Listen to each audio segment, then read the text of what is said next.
গল্প হলেও সত্যি। বিউটি পার্লারের বিভ্রাট। কলমেও পাঠে আমি কবিতা বসু। প্রায় 10-15টি মেয়ে দেখার পর অর্ণবের বিয়ে ঠিক হয়েছে। মেয়েটি অতি সাধারণ, বেশি সাজগোজ নেই, একদম সাদামাটা। এই 15টি মেয়ের মধ্যে সকলেই ছিল সাজের বহর।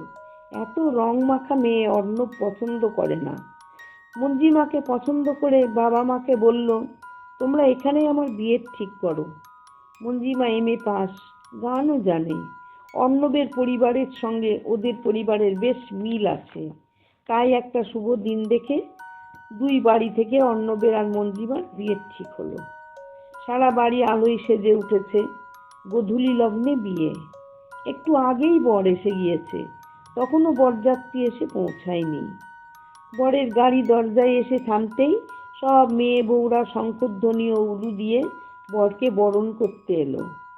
মঞ্জিমার বান্ধবীরা বর দেখে মঞ্জিমাকে বলল, তোর বর খুব সুন্দর দেখতে হয়েছে, কিন্তু তোর মাকে তো বরণ করতে দেখলাম না।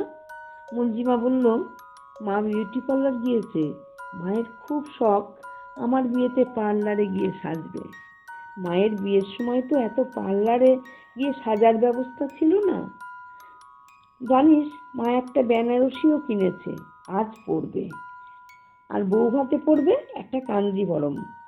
আমাকেও পার্লারে মেয়ে এসে সাজিয়ে দিয়ে গেল, তাই তাড়াতাড়ি হয়ে গিয়েছে।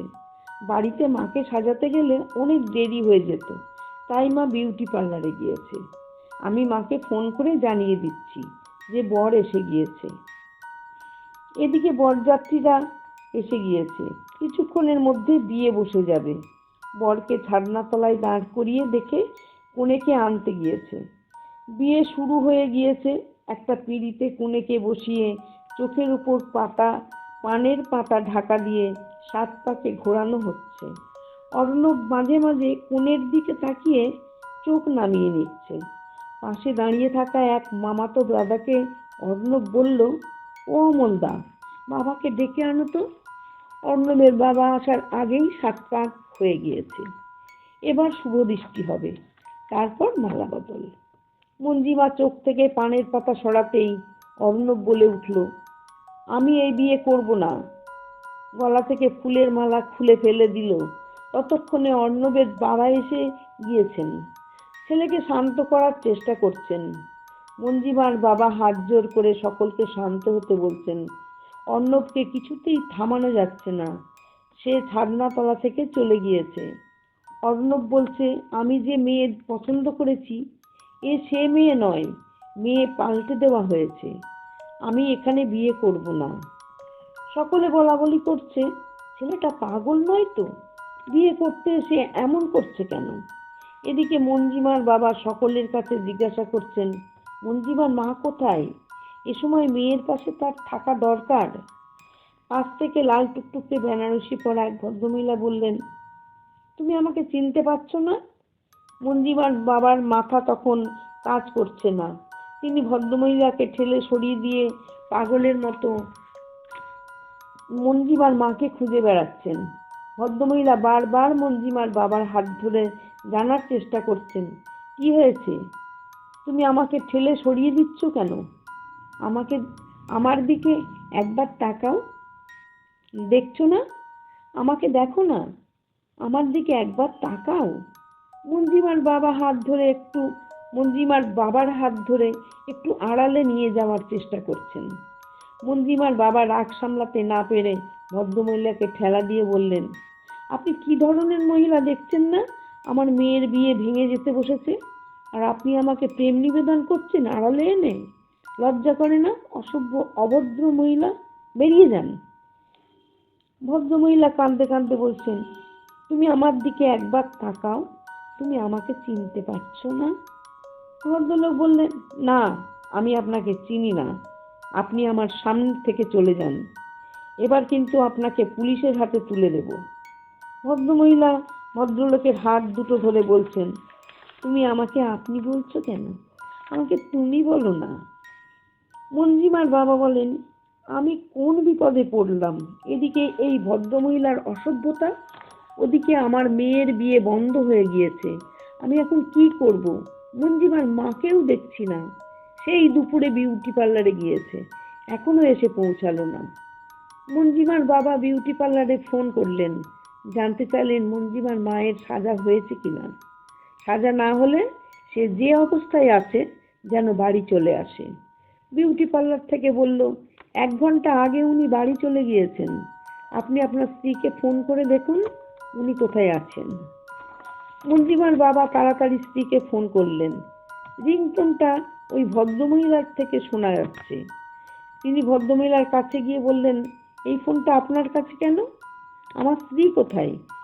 ভদ্রমহিলা ভদ্রলোককে জড়িয়ে ধরে কাঁদতে শুরু করলেন। মঞ্জিমার বাবা বললেন, বাড়ি ভর্তি লোকের সামনে এটা কি করছেন? আমাকে ছাড়ুন। ততক্ষণে লোকজন জমে গিয়েছে। ভদ্রমহিলাকে সবাই টেনে টেনে সরিয়ে নিয়ে যাওয়ার চেষ্টা করছেন।